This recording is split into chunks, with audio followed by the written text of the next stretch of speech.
जिस कैंप में आप ज्वाइन करना चाहते हैं उस कैंप में अंदर पहले ही इंडिया का कंट्रोल है। पहले इंडिया बहुत ज्यादा स्ट्रांग है। आपको वो पिछली सीटों पे बिठाएंगे, आपको मर्जी होगा तो ट्रीट करेंगे, वरना होगा तो नहीं करेंगे। क्योंकि इस वक्त व्हाइट हाउस के आईज और ears they are Indian lobby, और वो इतनी स्ट्रांग है कि जिस तरह तरीन साहब ने अगले दिन बताया है कि मेरे ख्याल में जो मुझे पूछे तो बैलेंस हमेशा देखें कि जिसको फॉरेन पॉलिसी को किस तरह कहते हैं कि आप S-400 रशिया से भी ले लें, आप तैयारे फ्रांस से भी ले लें, लेकिन साथ आप 2 क्वाड जो हो आपके अमेरिका के, आप उनका भी हिस्सा हो। इसको कहते हैं the best diplomacy, the best foreign policy, कि आप हर चीज इंडिया में कंपेयर करते हैं। उनके डॉलर देख लें, उनकी जीडीपी ग्रोथ देख लें, करप्शन में देख लें। आप 124 नंबर पर हैं और वो 86 नंबर पर हैं। जिस कैंप में आप ज्वाइन करना चाहते हैं उस कैंप में अंदर पहले ही इंडिया का कंट्रोल है। पहले इंडिया बहुत ज्यादा स्ट्रांग है। आपको वो पिछली सीटों पे बिठाएंगे, आपको मर्जी होगा तो ट्रीट करेंगे, वरना होगा तो नहीं करेंगे। क्योंकि इस वक्त व्हाइट हाउस के आईज और ears they are Indian lobby, और वो इतनी स्ट्रांग है कि जिस तरह तरीन साहब ने अगले दिन बताया है कि पाकिस्तान को तरक्की करने के लिए या ठीक करने के लिए 30 साल चाहिए। मेरे ख्याल में अगर आज आप सीरियस होते हैं वॉशिंगटन डीसी में, तो बिल्कुल उसी तरह आपको वॉशिंगटन डीसी में 30 साल चाहिए। आपको ना सिर्फ खुद सीरियस होना पड़ेगा, बल्कि यहां पाकिस्तानी डायस्पोरा को भी एक्टिव करना पड़ेगा। आपको हर वो कोशिश करनी पड़ेगी जो जिस तरीके ने इंडिया से की, इंडियंस ने की। लेकिन ये मेरे ख्याल में जो मुझसे पूछे तो बैलेंस हमेशा देखें कि जिसको फॉरेन पॉलिसी को किस तरह कहते हैं कि आप S-400 रशिया से भी ले लें, आप तैयारे फ्रांस से भी ले लें, लेकिन साथ आप 2 क्वाड जो हो आपके अमेरिका के, आप उनका भी हिस्सा हो।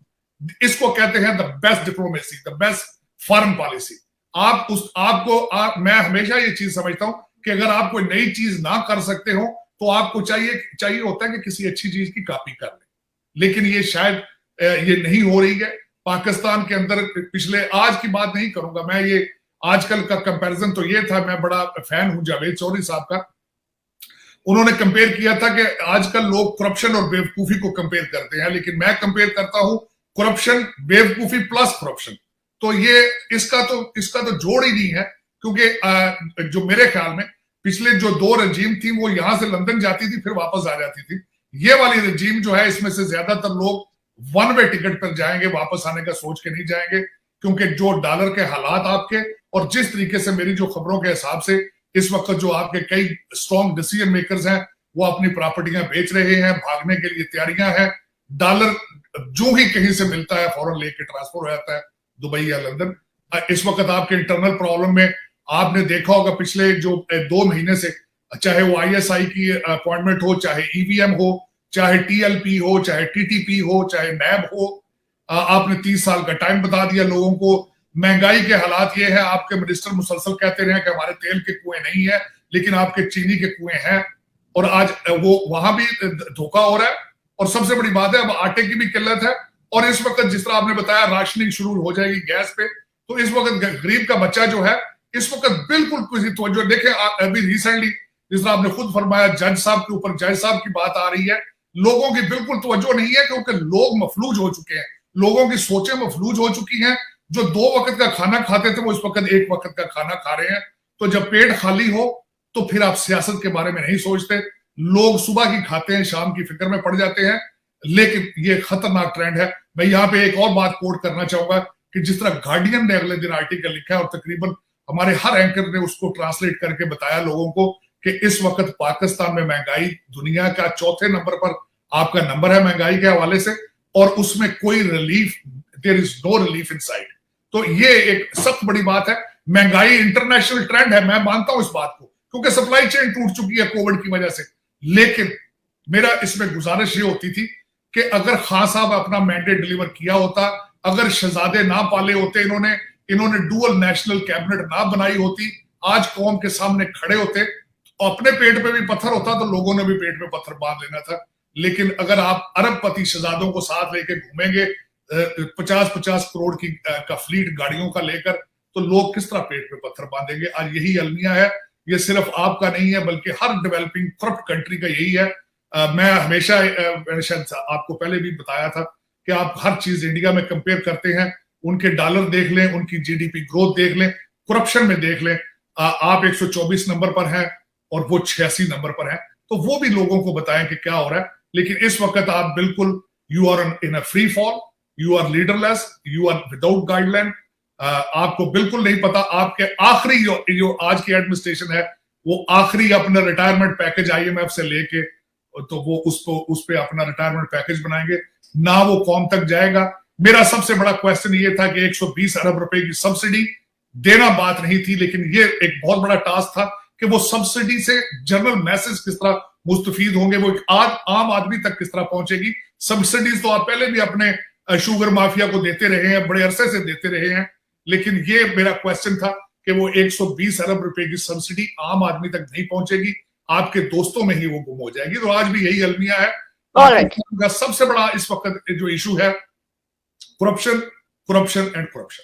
ये जो आपने बात की कि देखिए इंडिया S-400 ले रहा है, अमेरिका का ये लॉ है, लेजिस्लेशन है, इसके बावजूद उसके ऊपर वो पाबंदी लगाने की ना तो बात कर रहा है, ना वो ऐसा सोचेगा और ना ही होगा, मुझे पता है ऐसा नहीं होगा। इसकी वजह साजिद साहब ये भी तो है ना कि वो उसने ताकतवर बन के दिखाया। एक तो ये कि उसके ताल्लुकात, वो जरूरत है सुपर पावर्स की और उसकी तरफ वो देख रहे हैं क्योंकि उनके मफादात हैं, लेकिन कोई भी कंट्री अपने आप को वहां तक खुद लेकर आता है कि जहां पर वो दूसरों की जरूरत बने। तो हम तो किसी की भी जरूरत नहीं बन सके। यानी ये कि जब FATF का मामला आता है तो फटाफट हमें उसमें डाल दिया जाता है, कोई भी मामला होता है तो हमारे ऊपर जो है वो तलवार चल जाती है। लेकिन क्योंकि इसकी वजह ये है कि हम कहीं पर नहीं पहुंच सके, हम ना ताल्लुकात अच्छे कर सके हमारी हुकूमतें किसी से, ना हम अपने आप को इतना स्ट्रांग कर सके हैं कि हम इकोनॉमिकली उनके मोहताज ना रहें। तो वो देखते हैं कि ये तो हर तरह से हमारे ऊपर डिपेंड करते हैं। क्या यही बात नहीं है? बिल्कुल। आप मेरी अपनी नाकस राय, मैं 35-36 साल से यहाँ और पाकिस्तान में कंप्लीटली इन टच हूँ। मेरे काफी दोस्त जो हैं they are in very good positioning in Pakistan, और मैंने हर डिपार्टमेंट को स्टडी किया और सबसे बड़ी ये खामी नजर आई है, नेशनलिज्म नहीं है। हर बंदे की मेंटालिटी, मैं ये नहीं कहूंगा कि खान साहब तो कहते थे ना कि मेरे लिए भी एक नया तजर्बा था कि मैं ट्रिकल डाउन होगी चीजें, ईमानदारी ट्रिकल डाउन होगी ऊपर से नीचे, लेकिन वो फिलॉसफी भी आपकी फेल हो गई कि ऊपर से ईमानदारी ट्रिकल डाउन नहीं हो रही, क्योंकि कैबिनेट पे रुक जाती है। आपके नैब को अमेंड कर देते हैं सिर्फ कैबिनेट के लोगों को बचाने के लिए, वो नीचे आम आदमी तक तो पहुंच ही नहीं सकी। लेकिन हाँ, ये जरूर मैं कहूंगा कि ये एक लीडरशिप का फर्ज बनता था, एक तो अपना मैंडेट डिलीवर करता, दूसरा रोल मॉडल बनता। वो रोल मॉडल नहीं बना सके। खान साहब ने तकरीरें बहुत की हजरत उमर के बारे में, लेकिन बात अब तकरीरों से बढ़ चुकी है। उसकी वजह यह है कि अब इस वक्त लोग जो है दे आर इन क्राइसिस में survival is a issue right now. इस वक्त उनका आप इस वक्त जो भी बताएंगे, they don't have any patience to listen. अब वो टाइम गुजर चुका है। आपने अपने टाइम पे चीजें आपने अकाउंटेबिलिटी नहीं की, आपने हर बंदे को NRO दिया, आपने ज्यादती की। ये आप रोल मॉडल अपनी कैबिनेट के लिए नहीं बन सके, जनरल मैसेज के लिए क्या बनेंगे? अफसोस की बात मैं ये कहूंगा, जो आगे मैं जो देख रहा हूं, अगर पॉलिटिकल साइंस के हवाले से देखा जाए तो डेमोक्रेटिक कंट्रीज में क्राइसिस में फेयर इलेक्शन करा के नया मैंडेट लिया जाता है। लेकिन अब मुझे ये बताएं, मेरा अलमिया ये है कि खान साहब ने सारे इलेक्टेबल दूसरी पार्टियों से लिए थे, यही लोग वापस अपनी पार्टियों में फिर जाकर दोबारा इलेक्शन लड़ेंगे और फिर यही आ जाएंगे असेंबलियों में, फिर यही एक नई कैबिनेट फॉर्म कर लेंगे, तो चेंज कहां से आएगी? अगर मैं इस वक्त देखें, सबसे बड़ा अलमिया पाकिस्तान का ये है कि खान साहब नहीं तो फिर क्या, खान साहब नहीं तो फिर क्या। और इस वक्त जो खान साहब ने एक पेज कर करके जो पाकिस्तान का एक ऑर्गेनाइज इंस्टीट्यूशन था, उससे भी लोगों को इन्होंने खराब कर दिया।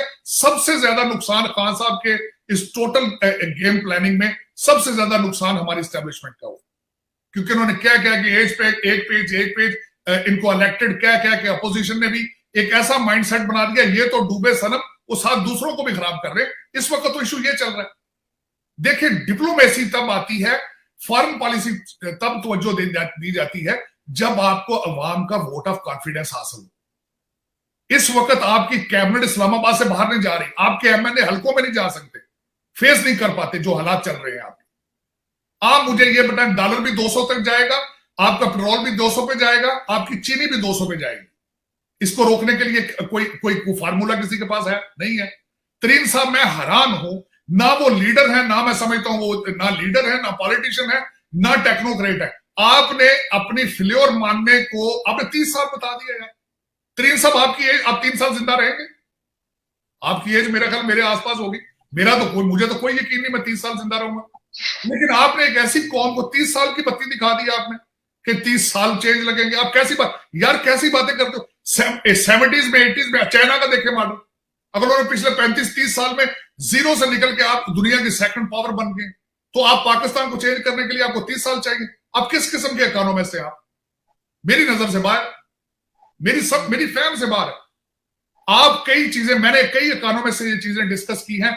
आप किस तरीके से अपने फॉरेन एक्सचेंज को बाहर जाने से रोक सकते हैं, लेकिन विल होनी चाहिए। आपके पास इस वक्त विल मौजूद नहीं। उसकी वजह यह है, आपके मेजॉरिटी इस वक्त 2000 से 3000 लोग ऐसे हैं जो फॉरेन, जिनकी या बीवियां फॉरेन नेशनल है, जिनके या बच्चे फॉरेन नेशनल है, और सब फॉरेन बाहर के मुल्कों में उनका पैसा और सारा कुछ पड़ा है।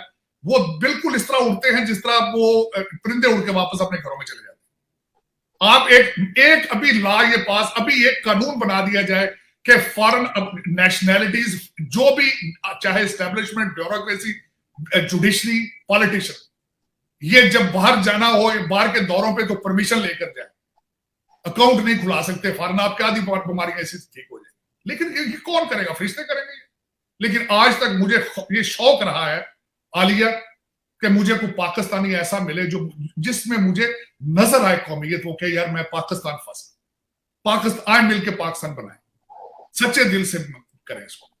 कायदे आजम के बाद मुझे कोई लीडर नजर नहीं आया। मैंने कायदे आजम साहब को बड़ी डिटेल से पढ़ा, हमने उनके साथ भी ज्यादती की। पाकिस्तानियों ने अपने बनाने वाले कायद को भी नहीं बख्शा। अगर आप किताबें पढ़ें, उनके आखिरी 30 दिन, बीबीसी का एक वीलॉग है, उस पर अगर आप सुन लें, लास्ट 30 डेज ऑफ कायदे आजम, जो उनके साथ हालात हुए, आपने फातिमा जिन्ना के साथ जो किया वो देखें। आज जो हो रहा है कोई नई बात नहीं है, ये बिल्कुल नई बात नहीं। ये तो मेरे मुल्क के साथ 73 साल के डाके, 74 साल के आ लिया, और I'm ready to debate even that to somebody। मैं इतना पढ़ता हूं, मैं जितना पढ़ता हूं और डिप्रेस होता हूं। लेकिन ये कि ये आज का नहीं है। मिसमैनेजमेंट, आज सिकंदर मिर्जा को देखें, वो एक अलग इंस्टीट्यूशन था। वो